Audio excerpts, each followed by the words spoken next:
working on some of the flower beds outside in the backyard. And we're going to be cleaning a couple of things and hopefully planting some trees. Hello planty friends, this is Martha with The Living Backyard. I'm here to talk to you about how to protect your plants, your new plants, from those pesky deer.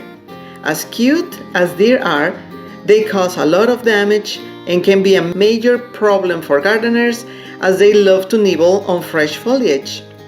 To start, it is important to understand what attracts deer to your garden.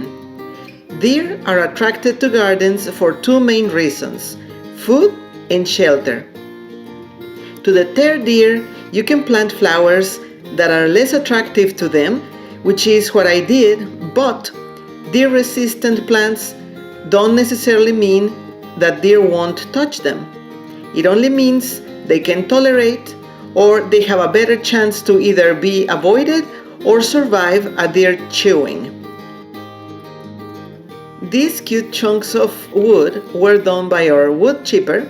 I love it. I made a video about it, so don't miss it.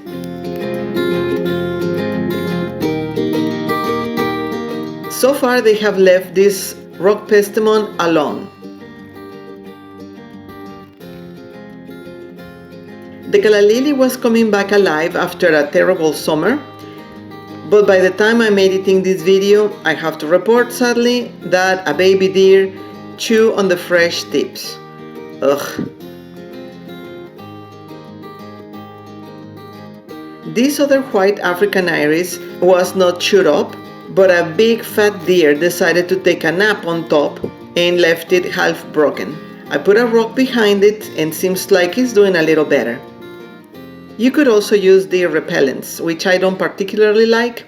You can fence in your yard to keep deer out. I will also be making a video about that as well. Finally, you can install motion-activated lights or sprinklers to scare the deer away. The lantana is also blooming now that the weather got better. Beautiful red.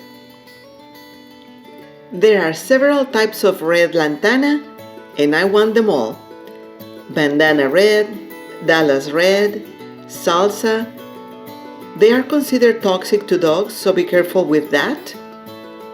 Some varieties, the kind that has little berries, can be invasive.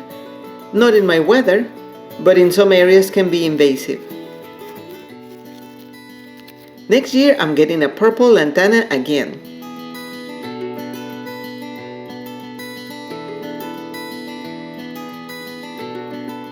I clean a bit the flower bed, a few spikes of grass here and there, but nothing too terrible. We decided to plant a beautiful plumbago under the walnut trees, because plumbagos can grow under this type of trees and not be damaged by the tannic acid. The walnut trees create this jugalone under on the soil, and many plants get kind of poisoned by it.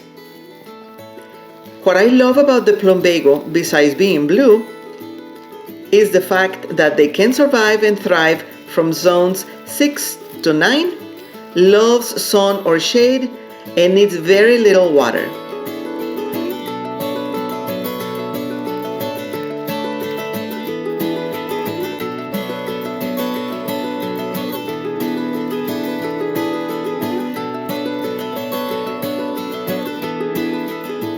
Other plants that can grow under the walnut trees and the tannic acid and the jugalone are coneflower, pear tree, grapes, blueberries, hydrangeas, roses, but deer love roses, so in my case, never mind.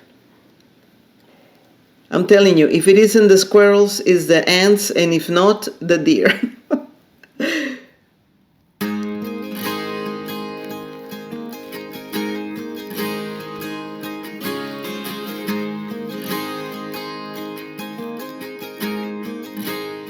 If you live in a cooler area than Zone 8, you can mulch it in the winter heavily, or grow it in a large pot and bring it indoors when it freezes.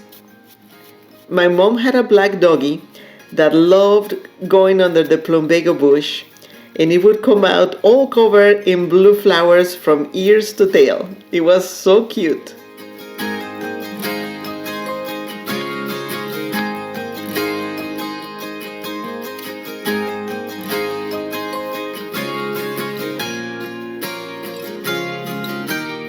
We added good soil, then rainwater that we collected from the last rain.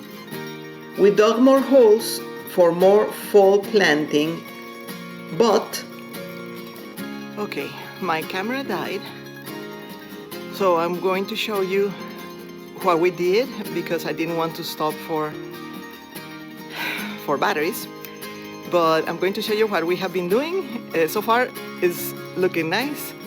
We planted some Pride of Barbados and some mountain laurel and a few more things. I'll show you in a minute.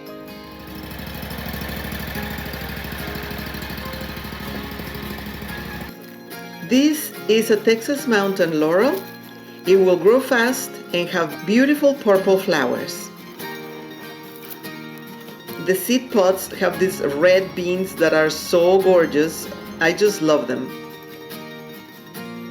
Deer are supposed to not like them. However, it will have a fence for now, because even if they don't eat it, they will go and scratch their horns on trees, and they already damaged a couple of them. If the tree is big enough, it can take it, but these little ones don't stand a chance. Here's a Magnolia little gem in its cage. The deer already ate one that I had not planted yet, if you can believe it.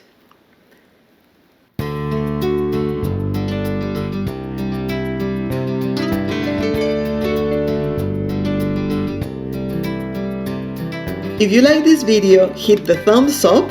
It helps the channel a lot and it means the world to me.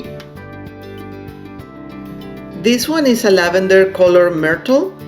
The cut ants attacked it 3 times. We removed it. We thought it was dead. It is covered in cinnamon powder, if you can see. Supposedly the ants don't like it, but the root ball was still alive and growing new leaves. So I decided to plant it. It also has a fence around it just in case. Here's another little magnolia planted on the spot. A sick tree fell from the strong winds. It is not a large variety of magnolia, so it will fit nicely in this area with beautiful creamy white flowers. Lastly, we planted also this chaste tree, aka Texas lilac, which is not native but holds the weather like a champion, and that's what I'm aiming for. Deer resistant and crazy weather resistant as well.